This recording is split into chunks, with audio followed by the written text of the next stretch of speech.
얘들아, 안녕? 나는 꿈나라 동화를 들려주는 레미야. 레미와 함께 꿈나라로 이제 떠날 시간이야. 친구들이 잠들 때까지 레미가 재미있는 동화를 들려줄게. 오늘은 견우와 직녀의 이야기를 들려줄게. 레미의 이야기를 들으면서 꿈나라로 가보자. 견우와 직녀. 오늘은 아주 먼 옛날의 이야기를 들려줄게. 지금과 달리 땅 위에서만이 아니라 하늘에도 사람이 살던 시절의 이야기야. 그때는 하늘나라에도 사람이 살고 있었고 그 사람들이 모이고 모여 나라를 세워 살아갔단다. 그 나라의 임금님은 옥황상제라 불렸는데 이분은 참 인자하고 부지런하셨어. 아침부터 나라의 이곳저곳을 돌아다니며 백성들이 어디 불편한 곳은 없는지 살피셨지. 어느 날 여느 때처럼 옥황상제님은 아침 일찍 일어나 나라의 곳곳을 돌아다니고 계셨어. 그런데 철커덕거리는 소리가 나는 집 앞에 사람들이 모여 줄을 서고 있는 게 아니겠어? 궁금해진 옥황상제가 무슨 일인가 싶어 가서 보니 사람들이 옷감을 사기 위해 줄을 서 있는 거였어. 옥황상제님은 얼마나 좋은 옷감이길래 이런 아침부터 백성들이 줄을 서 있는가 싶었지. 알아봤더니 그 옷감은 직녀라는 예쁜 아가씨가 짜는 배라는 천이었어. 직녀가 짜는 배는 하늘나라에서 제일 부드럽고 품질이 뛰어나기로 소문났던 거야. 그래서 그곳에 모인 백성들은 어여쁜 직녀의 외모와 함께 그녀가 짠 배를 칭찬하며 줄을 서 있었지. 참 대단한 아가씨로군. 옥황상제님은 감탄하며 다른 곳으로 발길을 돌리셨어. 얼마 지나지 않아 또다시 사람들이 모여 웅성거리는 곳을 발견하게 되었지. 그곳은 넓게 펼쳐진 밭이었어. 궁금해진 옥황상제님은 그 밭에 가셨는데 그곳에는 젊고 잘생긴 사내가 부지런히 소를 몰며 농사를 짓고 있었지. 옥황상제님이 사람들의 수군거리는 소리를 들어보니 젊은 사내는 하늘나라에서 제일 가는 농사꾼으로 이름은 견우라 했어. 매일 아침 일찍부터 논으로 나가 소를 모는 견우는 농사기술이 좋아서 뿌리는 작물마다 잘 익고 맛있기로 소문이 났대. 그래서 사람들이 농사 짓는 견우의 모습을 보고 농사기술을 배우기도 하면서 연신 견우의 칭찬을 하고 있는 거였어. 옥황상제님은 그 모습을 보며 참 대단한 젊은일세. 라고 감탄을 했지. 그러고 얼마나 지났을까? 한 무리의 사람들이 모여 옥황상제님을 뵙고 싶다고 했지. 그들은 견우와 직녀가 서로 사랑하고 있으니 둘의 결혼식을 성대히 열어주고 싶다고 했어. 옥황상제님이 그들의 결혼식을 축복해 주신다면 더할 나위 없는 영광이 될 거라 했지. 견우와 직녀를 어여삐 여겼던 옥황상제님은 매우 기뻐하며 그러겠노라 말씀하셨어. 견우와 직녀는 옥황상제와 많은 사람의 축복 속에 아름다운 결혼식을 열 수 있었단다.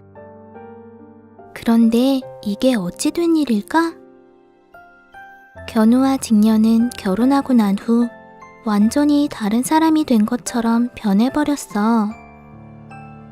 아침 일찍 일어나 부지런히 일했던 견우와 직녀는 점심때쯤 일어나 밤늦게까지 놀기만 했지. 대체 이게 어떻게 된 일이지? 옥황상제와 하늘나라 사람들은 걱정스럽게 견우와 직녀를 지켜봤어. 그래. 사랑하는 두 사람이 결혼한 지 얼마 되지 않았으니 너무나 재미있어서 그럴 거야. 조금 더 시간이 지나면 금세 본래의 모습으로 돌아올 거야. 옥황상제님은 두 사람을 좀 더 지켜보기로 했어. 하루, 이틀, 사흘, 한 달, 두 달, 그리고 1년이 지났어. 견우와 직녀는 여전히 점심때 일어나 밤늦게까지 놀기만 했어. 1년 동안 지켜보던 옥황상제님은 자리에서 일어나 불효령을 내리셨어.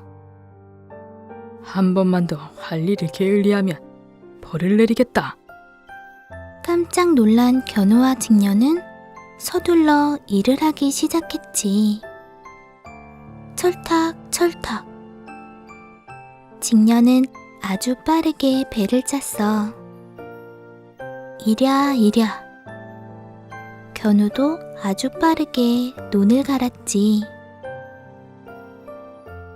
그런데 이게 어찌 된 일일까? 직녀의 배는 삐뚤빼뚤하고 예전처럼 곱지가 않았어. 견우의 논밭도 울퉁불퉁 돌투성이라 더 이상 곡식이 자라지 않았지.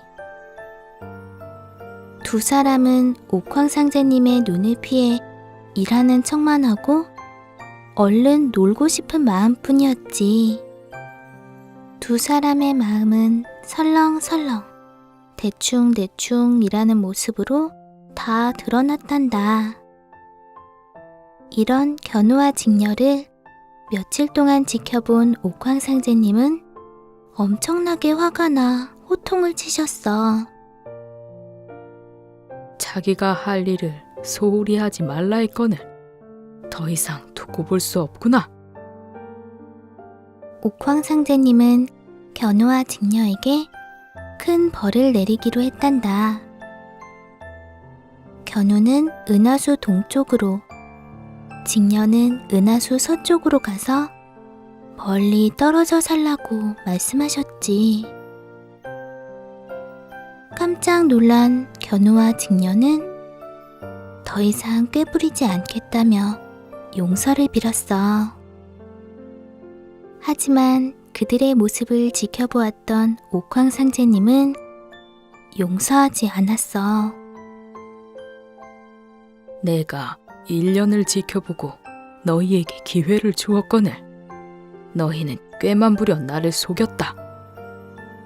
내가 다시금 너희를 지켜보았으나 전혀 변하지 않는 모습에 실망하였다. 너희는 1년을 떨어져 지내다가 단 하루 7월 7일에만 만나도록 하거라. 견우와 직녀는 하염없이 눈물을 흘렸어. 다시 만날 수 있는 날인 7월 7일을 잊지 말자고 몇 번이나 다짐하며 헤어졌지. 그 후로 견우와 직녀는 전혀 다른 모습으로 변했어. 직녀는 밤낮으로 배를 짰지. 그래야 조금이라도 견우 생각을 하지 않을 수 있다고 다짐하면서 직녀는 눈물을 흘리며 일을 계속했어. 눈물 흘리며 일을 하는 건 견우도 마찬가지였어. 농사를 지을 수 있는 낮 동안에는 쉴 새 없이 일만 계속했지. 일을 마친 저녁 무렵부터는 직녀를 생각하며 구슬프게 피리를 불었지. 사람들은 견우의 피리 소리를 들으며 함께 안타까워했어. 길고 긴 시간이 흘러 견우와 직녀가 간절하게 기다리던 7월 7일이 되었어. 두 사람이 헤어진 지 꼭 1년 만이었지. 어서 빨리 만나기를 기대하며 달려온 견우와 직녀는 그 자리에서 주저앉고 말았어.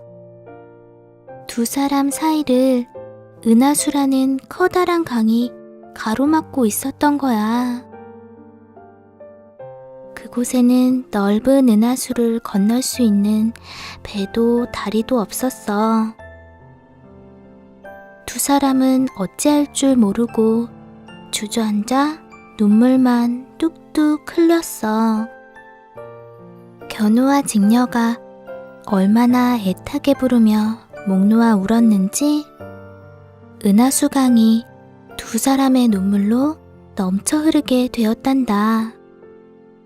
그러자 주변의 사람들과 동물들마저 안타까운 두 사람의 모습을 지켜보려 모이게 되었어.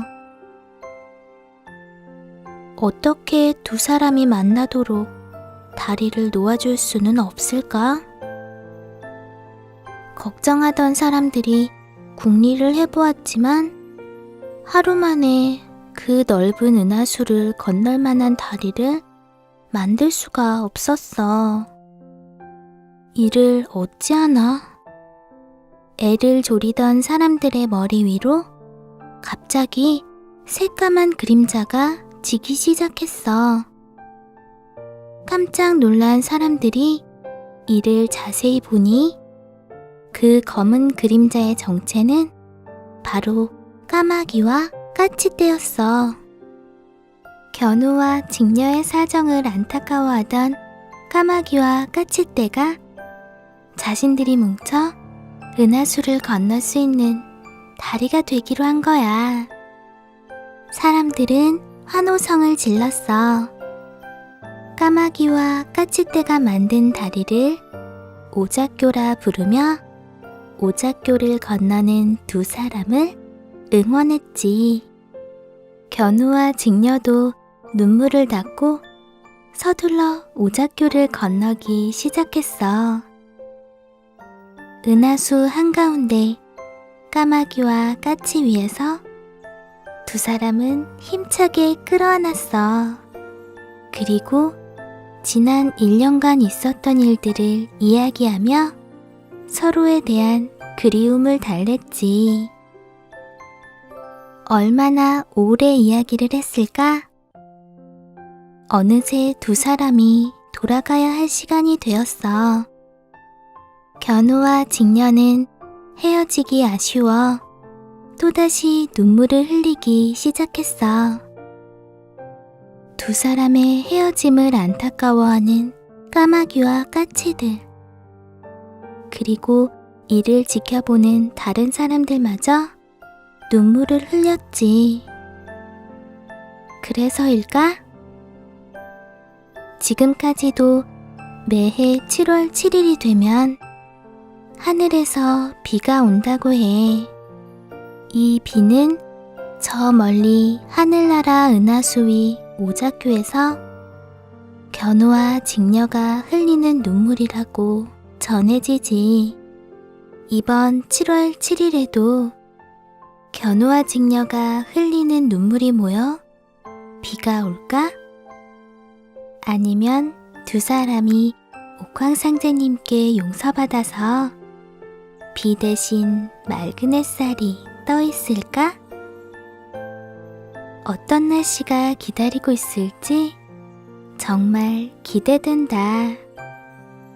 아니면 두 사람이 옥황상제님께 용서받아서 비 대신 맑은 햇살이 떠 있을까?